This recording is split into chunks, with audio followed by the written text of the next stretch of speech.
Assalamualaikum warahmatullahi wabarakatuh. Saya Dr. Arini Wijayanti. Saat ini saya berdinas sebagai Dokter Polum, Unit Polin Denkesbais TNI di Jakarta. Saat ini saya sedang menempuh pendidikan PKA Angkatan 8 tahun 2023 di Mabes TNI. Dan kami mendapat tugas untuk memilih seorang role model untuk panutan bagi kami semua. Kami memilih B.J. Habibie, di mana beliau merupakan bapak bangsa dan bapak panutan bagi kita semua. Selamat menyaksikan. Profil Presiden ketiga Republik Indonesia, B.J. Habibie. Baharudin Yusuf Habibie atau akrab disapa B.J. Habibie merupakan Presiden ketiga Republik Indonesia. B.J. Habibie menjabat Presiden Republik Indonesia pada 21 Mei 1998 hingga 20 Oktober 1999. Lahir di Parepare, Sulawesi Selatan pada 25 Juni 1936.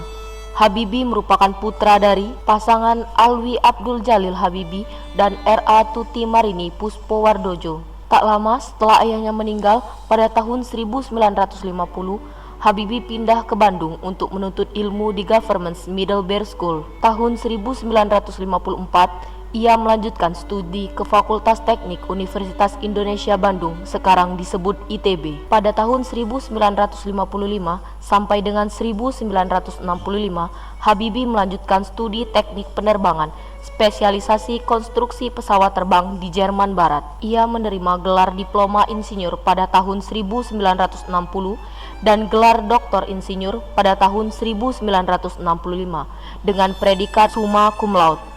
Sebelum memasuki dunia politik, Habibie dikenal sebagai seorang profesor dan ilmuwan dalam teknologi aviasi internasional dan satu-satunya presiden Indonesia yang berlatar belakang teknokrat. Habibie memiliki julukan Mr. Crack karena kontribusi besarnya bagi teknologi pesawat terbang global.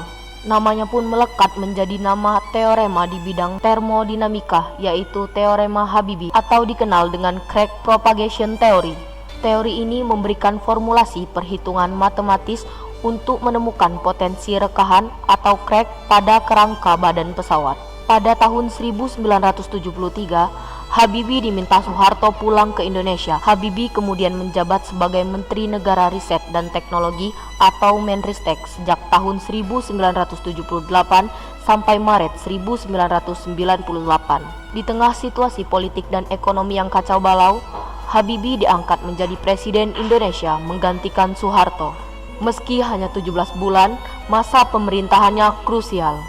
Kebebasan pers lahir di masa pemerintahan Habibie dengan terbitnya Undang-Undang Nomor 40 Tahun 1999 tentang pers.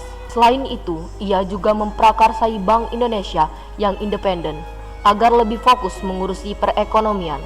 Di era pemerintahannya, Habibie berhasil melaksanakan pemilu pada tahun 1999, pemilu demokratis pertama pasca Orde Baru dengan asas Luber-Jurdil yang diikuti 48 partai politik dengan tingkat partisipasi pemilih mencapai lebih dari 92%.